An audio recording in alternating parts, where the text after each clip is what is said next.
السلام عليكم وانا محل عيبه لي laga waramay haye oo jawaabayba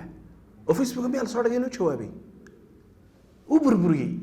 kaabahu la dulmaray Allah ilaahay imkaan eegayay kaadi mid halkan ka waramaya waqtiga sida loo maareeyay waxa soo aan yar daawanayay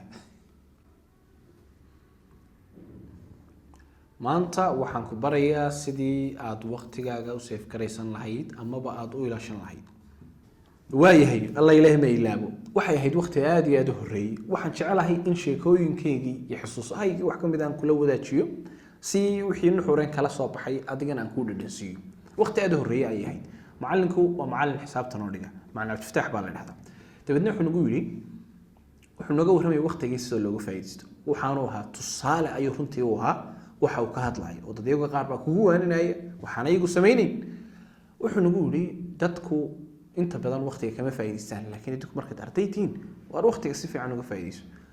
dabadna yar baan iskanay mid waliba wuxuu macallin baan ka faa'iideystay wax baan dhigtay habeenkii wax baan aqriya tusaale yar gaaban buu soo qabtay xooli hadii halka xaraaba ka dhaco hadii inuu wax uu ka dhaco xaraabayaan hadii inuu halka waxay ka dhacaan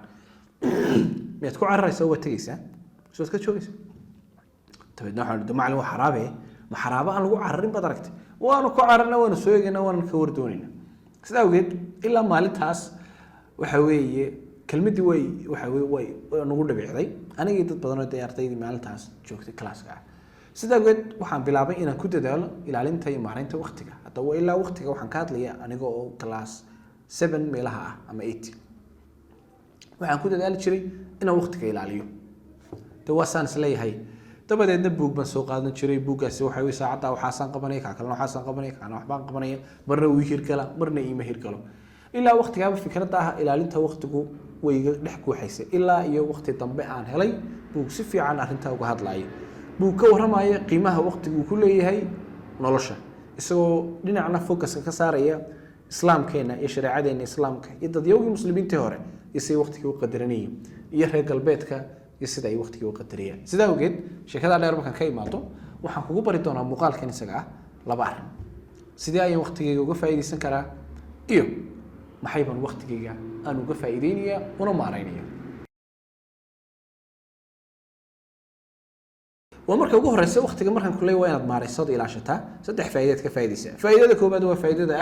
إن ستريس أما بقى وركي هولها يكسوجي إن أتسكم عارس هدي امتحانات كسوجي سو ستريس كم هيستو سي هدي هول على سي كسوجي ستريس بقى كويسة لكن مركب وقت جا وصفي عنه قرشي سي هي أبي يرى توحى صار كميسان ويا هول والوقت جي صلا سود وكله وحلا فائدة مركب وقت جا قد مارسه وقتين تورك بدل بدليسه وواحد ماشي أتكلم حسارسه waxyaalahi maalayacniga ah ee bilaarinka ah ee aan fiicnayn marka waqti fiican ba kugu soo baxay aad ku qabsatid arimaha wanaagsan ugu dambeyn waxa ay u sameynaa sidan waxay guusha arintaas way ku dhaweynaysaa oo qof uu waqtigiisa ka ilaashan og yahay ayuu guushan uga dhow yahay saddexda faa'iido ma miyay faa'iido waaweyn hayn waa marka ugu horeysa waxa loo yaqaan waa goal sameyso hadaf ujeedo yool in badan waxa suurtagal hadalka lagu celceliyay ila dhagahaagu ay diidaan tara gool baa laga hadlaya ama yool ama hadaf baa laga hadlaya saaxiibow hadii aanu jirin ujeedo aad waqtiga u ilaashanaysaa ta waqti ilaashan karimays maxaad waqtigaadu ilaashanba wax loo ilaaliyo ma haysatidi marka waa inaad maxay baad waqtigaaga u ilaashanaysaa waxaan u ilaashanayaa imtixaan baa igu soo socda oo si fiican rabaa inaan u baxo waxaan waqtiga u ilaashanayaa hooyo ayaan ahay hawlaheedu ay fara badan yihiin waxaan doonayaa in aan waxa weey waqtiga kala maarayo mid walbana waqtigiisa aan siiyo marka hadaf iyo ujeedo weyn ku jirta haddaad bilaa ujeedo iska nooshayna deeno fiidowga malaadi kuma khuseeyo priorities waynaad samaysata ama maxaa mudnaanta leh noloshaada isku mid maaha tusaale ahaan kale haddii caawa saddex arrin ay ku yaalaan aniga koobaad inaad xaflad ka qayb gasho dance party to party way laba in waxa weeye imtixaankii cell biology-ga ee bari laga qaadayo inaad hadda diyaariso saddex inaad asxaabtaada waxa weeye mid kamid ah aad wada fadhiisataan oo aad kulantaan in badan ismaydo arag saddexda kala mudnaanta leh mudnaanta waxa leh course-kii laga qaaday waxa ku xiga saaxiibkaagii aad la kulmayso party to party yani hatta hadii xaflad caadi ka soo qaadaan la jaasay xataa haddii xaflad caadi ah wax xumaan aan lahayn xagga dambe ayay gelaysaa sidaa awgeed waxyaalaha muhiimadda leh waa inaad soo horreysiisaa waqtigaagu wax walba kuma qaban kartid marka arrimaha kugu muhiimsan soo horreysiiso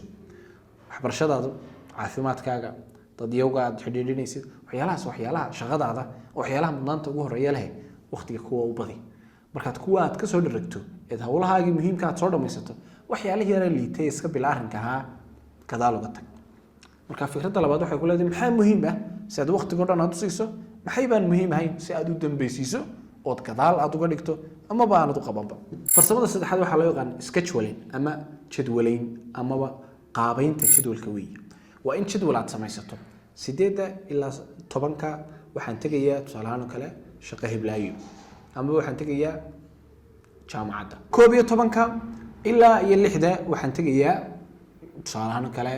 shaqadaydii halka ahayd 8 ilaa 9 tafsiirka 8 ilaa 9 tafsiirka quraanka dhageysanay yani waa waqtiga jadwal la sameeyay jadwal caadi jadwalku ma aha xiisad hiblaayo iyo waqtigaad galayso tabtaas oo kale waqti saacadu inta markay tahay ilaa inta waxaan qabanaya waxa 5 kale ilaa 7 waxaan qabanay taas jadwalaynta loo yaqaan tabeedna buug yar baad haysataayo buuga yar wuxuu ku sheegayaa kan buuga yar wuxuu ku sheegay tusaalahaan kale oo kale markaad eegtid maalintii inta arrinay ku yaala tabeedna mid walba waqtigiisa markaad dhamaysidna tikbat saaraysa oo waad saxaysaa taasina waa farsamo kale afraad baa iyaduna jirto waxa loo yaqaan time block waa maxay inaad waqti cayiman aad hawl u xidho oo tiraahdo tusaalahaan kale 4 casarnimo ilaa 8 waa akhris kaliya wax kale ma qabanayo dabadeedna arrimaha kalena waqtiga aan ahayn ayaad ku beeganaysaa marka hawlaha kugu waaweyn mashaariicda ugu waaweyn hawlaha ugu culus ku sugaya ayaad waqti u xidhaysaa buug baad qoraysaa tusaalahaan kale salaada subax ilaa 8 wax aan buug ahayn mutaabanaysid soo ma fahmi video waa wadiyaan sa youtuber baaba tusaalahaan kale waxaad leedahay 5 ilaa 8 habeenimo intaas shaqadaas ay xidhan tahay marka time blocking waa inaad u xidho waqti faa'iidooyin badan way leedahay noloshaada maalintaada inta doontid iska soo faakayso laakiin hawlihii cuslaa waqtigooda markay gaadhaan waxaad leedahay bes iyada mooyeen wax kala qaban maayo qodobka shanaad waxa weeye waa inaad barato sida loo oranayo may bimacnaa waxa weeye haddii aan hawlo culus aanay jirin waxyaala waxa weeye muhiim ah oo qabanaysid waa in aad dad iyaga ka jiiraya aad iska qabatid oo tiraan mashquulsanahay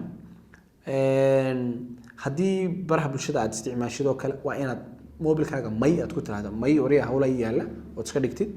haddii ay jiraan arrimo kale oo waxa weeye aan macno badan lahayn waa inaad iska joojisid may yani waa diid wax kasto aan dantaada ahayn marka waqti badan bay ku soo reebsay laakiin hadda yes man ama yes woman noqotid mid wax walba hada iska guraya waxay taasi keensanaysaa in aad wax badan aanad nolosha aanad gaadhin marka waqtigaaga uu kooban yahay iska jooji wixii aan dan ku ahayn ugu dambeyn qodobka ugu dambeeya ee aan kugula soo wadaagayo waa qodobka loo yaqaan Pomodoro technique ama farsamada tamaandhada marka haddaan ku soo koobo falsafadeedii hawsha ka dambayso ma baahneen waa in hawlahaaga markaad qabsanaysid si aad caad soo dareemin 25 daqiiqo aad qabsatid waxbaad akhrisaa tusaalahaan kale 25 daqiiqo qabso 25 daqiiqo markay ku dhamaystirmaa 5 daqiiqo iska naso haddana 25 kala bilow haddana 25 ka soo dhawaada 5 daqiiqo iska naso haddana 25 kala bilow sida u wad marka mana caajisiisid naftina waxay leedahay wallahi waa 25 daqiiqo kaliya ma inta soo kaliya ana sabray marka way sabraysaa marka farsamooyinka nafta lagu qiyaamayo ayaa ay kamid tahay marka halka 6 farsamo ku soo sheegay boqolaal farsamo ayaa jira hasaahta waa 6 farsamo anigu aan isticmaalo wax badan aan ka arkay adiguna inaad tijaabiso ma jecelahay intaanad videoga ka bixin hadda inuu wuxuu ku taray ku dadaal inaad like saarto ama balaaftaad siiso haddaad videoga YouTube ka daawanaysid subscribe si ugu dambeyn asxaabtaada uga yeer comments-ka haddii waxay Facebook aad ka daawanaysid comment fiican ka dhiib haddaad YouTube ka joogtid intaas oo video si fiican buu taageeraya lacag hadaan dasiinayn inta hadda nagu taageer meena hay waay salaamu calaykum waraxmatullaahi wabarakaatuh khayr baan ku rajeynaa